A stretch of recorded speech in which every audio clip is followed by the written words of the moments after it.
जय श्री राम। आप सभी को मेरी ओर से रामनवमी की ढेर सारी शुभकामनाएं। तो जय श्री राम बोलने में हम सभी को बहुत खुशी होती है, बहुत आनंद आता है। आजकल तो पूरे देश में जय श्री राम का माहौल है। पर सोचने वाली बात ये है कि श्री राम के जीवन से हमने क्या सीखा, उनके जीवन में उनके चरित्र की जो बातें हैं, तो वो क्या हम अपने जीवन में अमल करते हैं, या हम रावण को अपने मन में बसाए घूम रहे हैं और राम राज्य की कामना कर रहे हैं। तो आज इसी बात पर विचार करेंगे। तो श्री राम ने माता कैकेयी की इच्छा का मान रखने के लिए और अपने पिता की आज्ञा का मान रखने के लिए अपनी संपत्ति, अपना राजमहल, राजगद्दी, सर्वस्व पर अपना त्याग कर उन्होंने वन को गमन किया। तो और रावण ने छल से अपने ही भाई कुबेर से सोने की अलंका ली।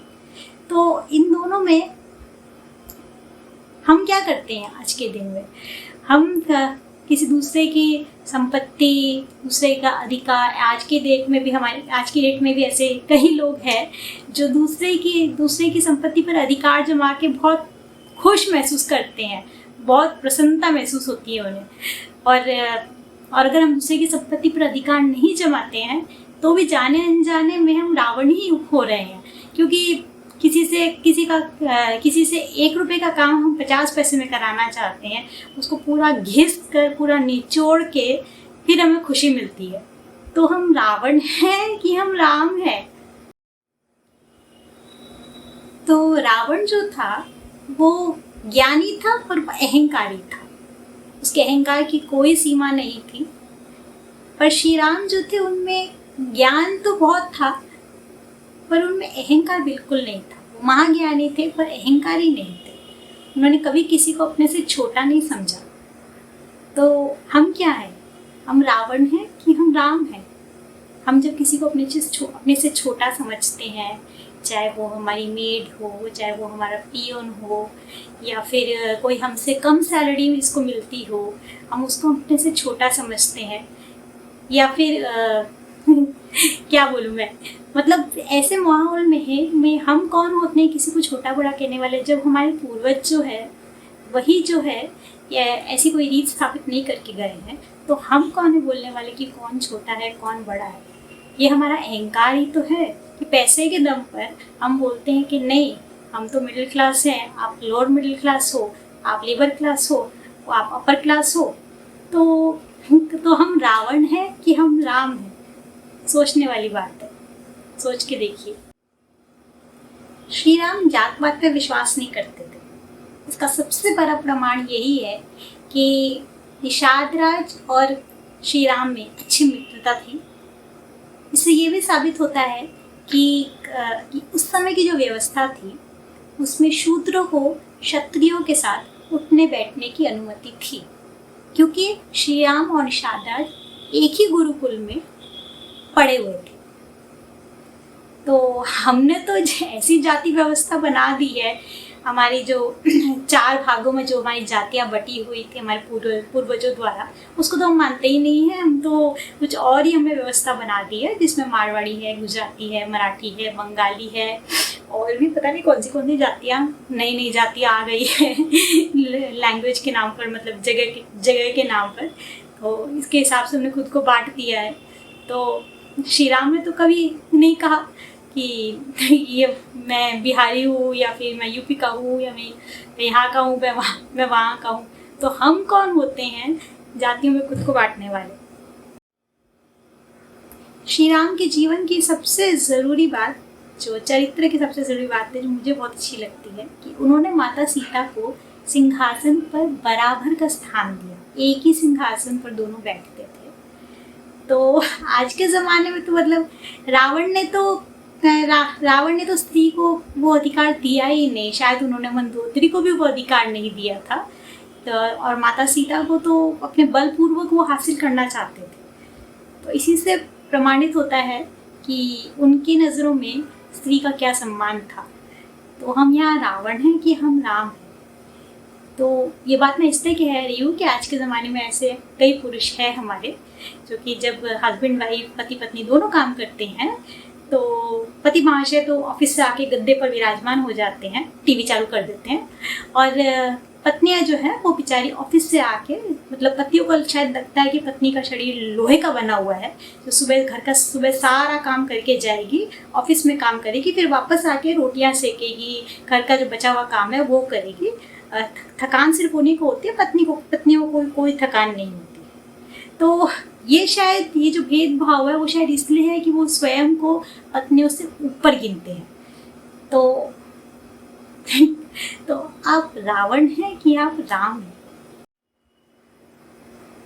श्री राम ने वन को जाते हुए अपना सब कुछ त्याग दिया, किंतु उन्होंने जो चीजें नहीं त्यागी वो था उनका तीर और कमान, स्वयं की रक्षा करने के लिए, दैत्यों का विनाश करने के लिए।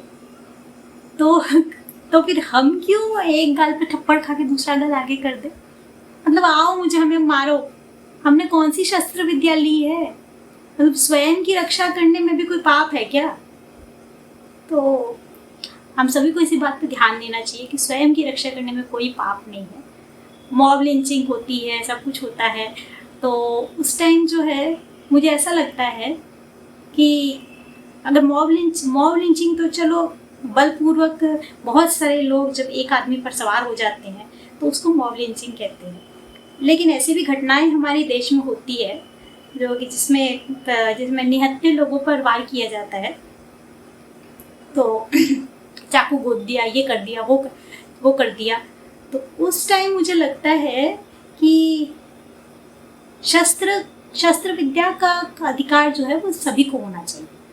अंग्रेज़ों के टाइम में हमारे देश में कानून बना था कि हम अपने घरों में शस्त्र नहीं रख सकते, पर आज भी ऐसे बहुत सारे लोग हैं जो शस्त्र रखते हैं।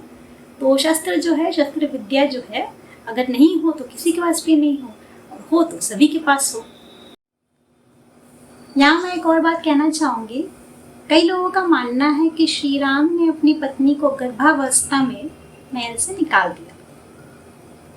तो सबसे पहले तो आपको ये बता दूँ कि वाल्मीकि रामायण में जब श्री राम युद्ध से लौटते हैं, युद्ध करके माता सीता को जीत कर फिर जब अयोध्या लौटते हैं, तो वही वाल्मीकि रामायण का समापन होता है। उसके बाद और कोई अध्याय नहीं है।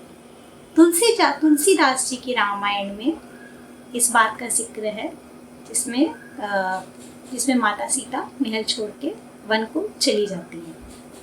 तो मैं ये कहना चाहती हूँ कि ये विश्वास करने वाली बात नहीं है कि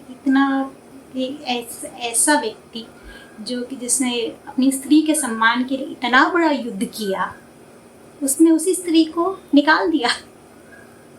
तो ये तर्क का विषय है कि उन्होंने निकाला या उनकी अर्धांगिनी अपने पति को अपने राज्य में छोटा होता हुआ नहीं देखना चाहती थी। वो नहीं चाहती थी कि उनके पति का जो मान है वो कम हो, जनता में उनके प्रति जो विश्वास है वो कम हो, इसलिए वो स्वयं ही चली गई, या फिर ऐसा हुआ ही नहीं। तो उस तर्क में मैं नहीं पढ़ना चाहती हूँ, तो इसीलिए इस तर्क में ना पढ़े तो ही अच्छा है।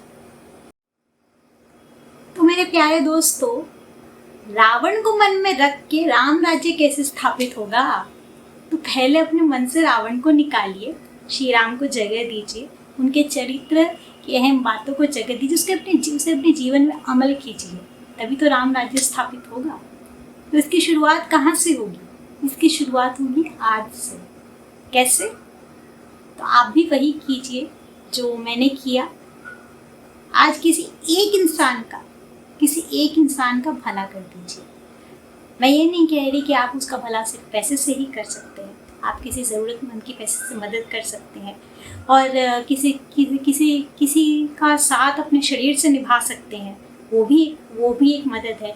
किसी को आराम दे सकते हैं, मीठी वाणी से किसी का दिल खुश कर सकते हैं। तो जो आपने कभी नहीं किया वो आप कीजिए, जिससे क्या होगा, आपकी सोच का दायरा बढ़ेगा। तभी तभी तो राम राज्य स्थापित होगा ना। जय श्री राम बोलने से राम राज्य स्थापित नहीं होगा। राम राज्य तब स्थापित होगा जब हमारे मन में राम होंगे, हमारे मन में रावण होंगे और हम राम राज्य की कामना करते रहेंगे, वो कभी नहीं होगा। तो आप भी अगर वही करना चाहते हैं तो आज किसी एक इंसान का भला कीजिए। अगर आपको अच्छा लगे तो उस कार्य को निरंतर करते रहिए। अगर आप महीने में भी एक इंसान का भला करते हैं, किसी को मना मत कीजिए। आज का दिन खत्म होने से पहले किसी एक इंसान का भला कीजिए और उस कार्य को हर महीने उसको निरंतर करते रहिए। तो देखिए धीरे धीरे करके आपके मन से रावण निकल जाएगा, आपके मन में राम बस जाएंगे। और जब इस देश के लोगों के मन में राम बस जाएंगे तो अपने आप ही राम राज्य स्थापित हो जाएगा। तो अगर आपको ये वीडियो पसंद आया हो तो कमेंट बॉक्स में अपने कमेंट ज़रूर लिखिए, शेयर कीजिए। इस वीडियो को जितना शेयर करेंगे उतना ही मेरा जो एफर्ट है, मेरी जो कोशिशें हैं अपनी बात आप तक पहुंचाने की, वो पूरी होगी। और रामनवमी की ढेर ढेर ढेर सारी शुभकामनाएं। ये करके देखिए, तब आप बोलिए, आपको आनंद आएगा। आप तब करके देखिए, तब आपको पता चलेगा कि कितना आनंद आता है जब आप बोलते हैं जय श्री राम। तो जय श्री राम, रामनवमी की ढेर सारी शुभकामनाएं।